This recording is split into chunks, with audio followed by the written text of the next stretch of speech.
Good morning, welcome to 6 టీవీకి. వాళ్ళ పత్రికలోని ప్రధాన వార్తలు చూసుకుందాం.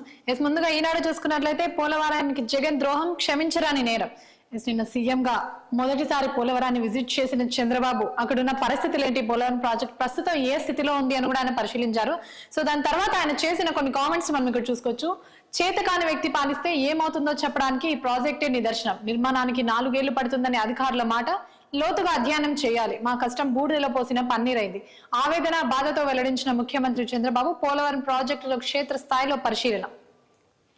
గత 5 సంవత్సరాల్లో ఎలాంటి అభివృద్ధి జరగలేదని, పోలవరానికి సంబంధించి ఎలాంటి పనులు పురోగతి కాలేదని కూడా ఆయన స్పష్టం చేశారు. సో ముందు గత ప్రభుత్వం టీడీపీ ప్రభుత్వంలో ఉన్నప్పుడు ఏవైతే పనులు జరిగాయో అవన్నీ కూడా బూడిదలో పోసిన పన్నీరుతో సమానం అయినట్టు కూడా ఆయన చెప్పారు. సో ఇకపై ఇంకా లోతుగా అధ్యయనం చేసి పరిశీలించిన తర్వాతే పనులకు పురోగతి ప్రారంభిస్తామని కూడా ఆయన స్పష్టం చేశారు. ఇక్కడ చూసుకుంటే దీనికి సంబంధించి మరిన్ని అప్డేట్ చూసుకుంటే ఈ నష్టానికి బాధ్యులు ఎవరు?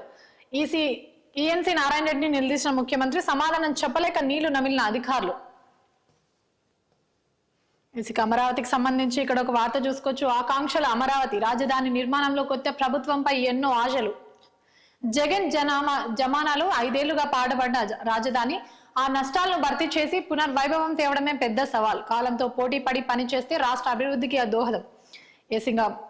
ఇప్పుడు దాకా చూసుకున్నాం పోలవరానికి సంబంధించి. సో పోలవరంతో పాటు రాజధానిపై కూడా ప్రస్తుతం ప్రభుత్వం అయితే ఫోకస్ చేసినట్టు కూడా తెలుస్తుంది. ఈ 5 ఏళ్లలో పోలవరంతో పాటు రాజధాని కూడా పూర్తి చేసే ఆలోచనలో అయితే ప్రభుత్వం ఉందని తెలుస్తుంది.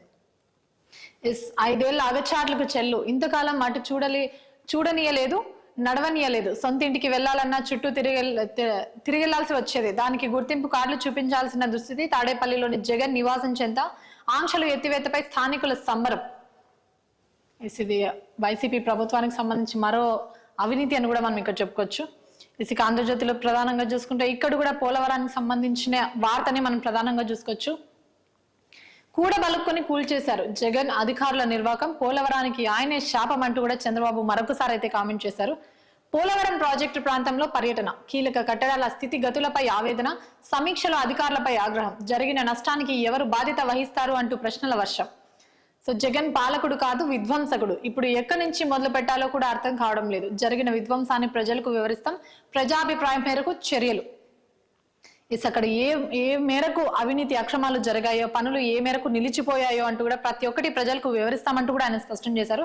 ఇక్కడ మరిన్ని కామెంట్స్ చూసుకుంటే, నేను చేసిన పనులన్నీ కొరకాకుండా పోయాయి. అంతా సంక్లిష్టం చేశారు. ఇది క్షమించరాని నేరం. పోలవరం పూర్తికి మరో 4 ఏళ్లు. డయాఫ్రమ్ వాల్ కొత్తది కట్టాలి. 990 కోట్ల ఖర్చు. పవర్ పాయింట్ ప్రెజెంటేషన్ లో అధికారుల వెల్లడి. గతంలో చేసిన టీడీపీ పోలవరానికి సంబంధించిన పనులు ఏవైతే చేసిందో అవన్నీ పనికి రాకుండా పోయాయని, ఇప్పుడు పోలవరం పూర్తి కావడానికి మరో 4 ఏళ్లు తప్పకుండా పడుతుందని అయితే అధికారులు కంపల్సరీగా ఇక్కడ మనకు స్పష్టం చేశారు.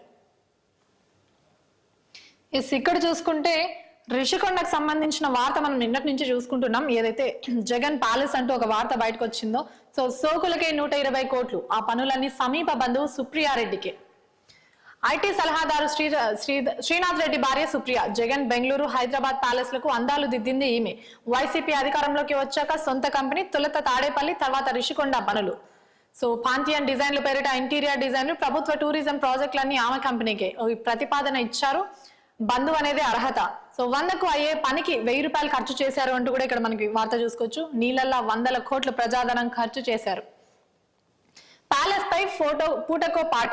7 స్టార్ హోటల్, కన్వెన్షన్ సెంటర్ అని తొలుత ప్రకటన.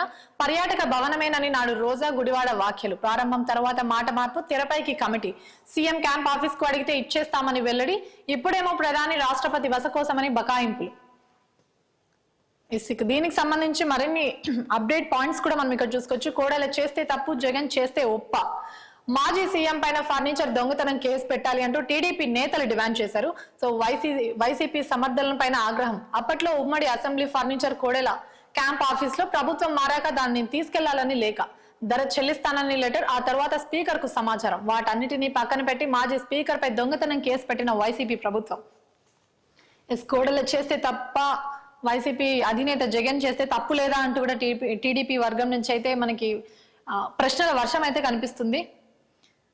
బెంగాల్లో జరిగిన దారుణ రైలు ప్రమాదానికి సంబంధించిన వార్త. విషాద ప్రయాణం. బెంగాల్లో కాంచన జంగ్ ఎక్స్ప్రెస్ ను ఢీకొట్టిన గుడ్స్. 15 మంది దుర్మరణం.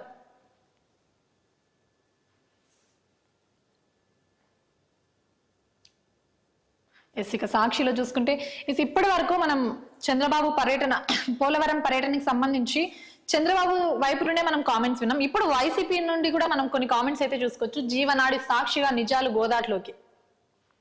పోలవరంపై పచ్చి అబద్ధాలు వల్లించిన సీఎం చంద్రబాబు. పునాది స్థాయిలో బాబు వదిలేసిన సిఎల్పి వేణు 48 గేట్లతో సహా పూర్తి చేసిన వైసీపీ వైఎస్ జగన్ ప్రభుత్వం spill channel, approach channel, pilot channel పూర్తి చేసిన 2021లో జూన్ 11న వరద మళ్లింపు. ఎగువ దిగువ కాపర్ డ్యాంలలో ఇరువైపులా ఖాళీలు వదిలేసి పనులు ఆపేసిన చంద్రబాబు.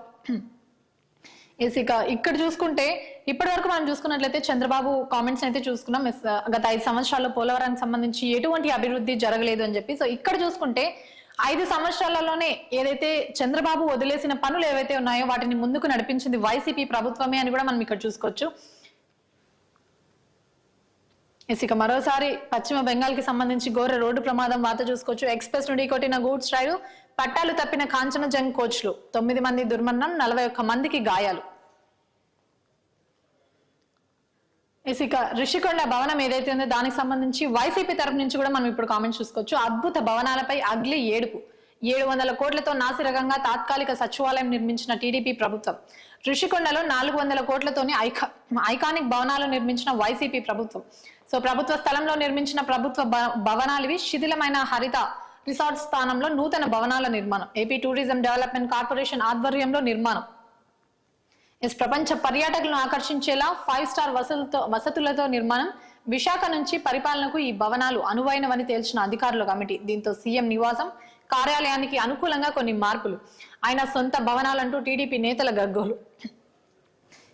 ఇవి టూరిజం అలాగే ప్రపంచ పర్యాటకులను ఆకర్షించే విధంగా కట్టిన భవనాలు అని కూడా వైసీపీ తరపున చూసుకోవచ్చు. టీడీపీ తరపున చూసుకున్నట్లయితే ఇవి జగన్ కి సొంత భవనాలు అంటూ కూడా అటువైపు నుంచి ఆరోపణలు వినిపించాయి. ఇటువైపు నుంచి చూసుకుంటే ఇవి కేవలం ప్రజల కోసమే, అంటే దేశం కోసమే నిర్మించామంటూ కూడా ఇటువైపు నుంచి మనం కామెంట్స్ అయితే చూసుకోవచ్చు. ఇక రాష్ట్రంలో ప్రస్తుతం ఏపీలో జరుగుతున్న గొడవలు ఏవైతే ఉన్నాయో, ఎన్నికల నాటి నుంచి సంబంధించిన గొడవలు ఏవైతే ఉన్నాయో దానికి సంబంధించిన రౌండ్ టేబుల్ సమావేశం అయితే జరిగింది.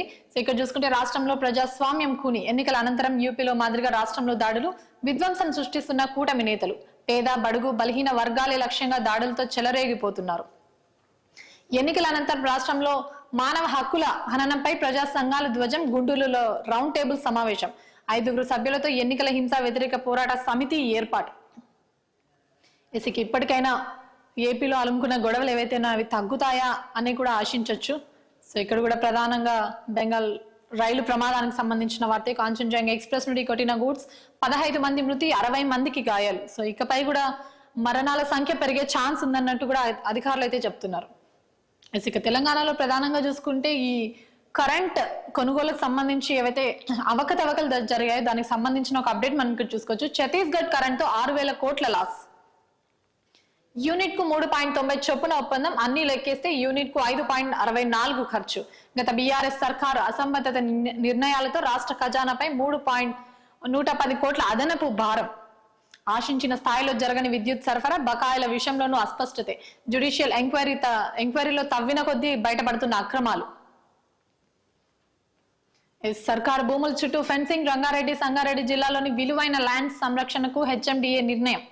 భూముల చుట్టూ కంచెలు, ప్లాంటేషన్ కు అధికారుల సన్నాహాలు. గత ప్రభుత్వ హయాంలో రాజకీయ అండతోనే కబ్జాలు జరిగాయంటూ కూడా ఆరోపణలు.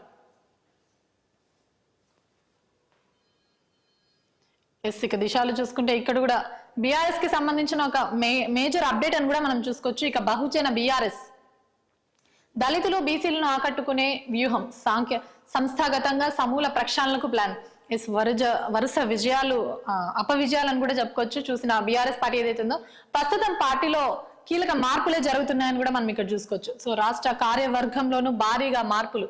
పార్టీ చీఫ్ గా కేసీఆర్ కంటిన్యూ. 2 వర్కింగ్ ప్రెసిడెంట్ పోస్టులు. ఆర్ఎస్పీతో పాటు ఓ బీసీ నేతకు ఛాన్స్. పదవులకు దూరంగా కేటీఆర్, హరీష్. ఫ్యామిలీకి అవకాశం కల్పించకూడదనే నిర్ణయం.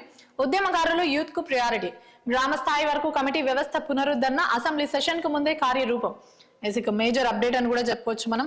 సో ప్రస్తుతం వర్కింగ్ ప్రెసిడెంట్ పోస్ట్ ఏదైతే ఉందో దానికి సంబంధించి మార్పులు జరిగే అవకాశం ఉన్నట్టు కూడా మనకు తెలుస్తుంది.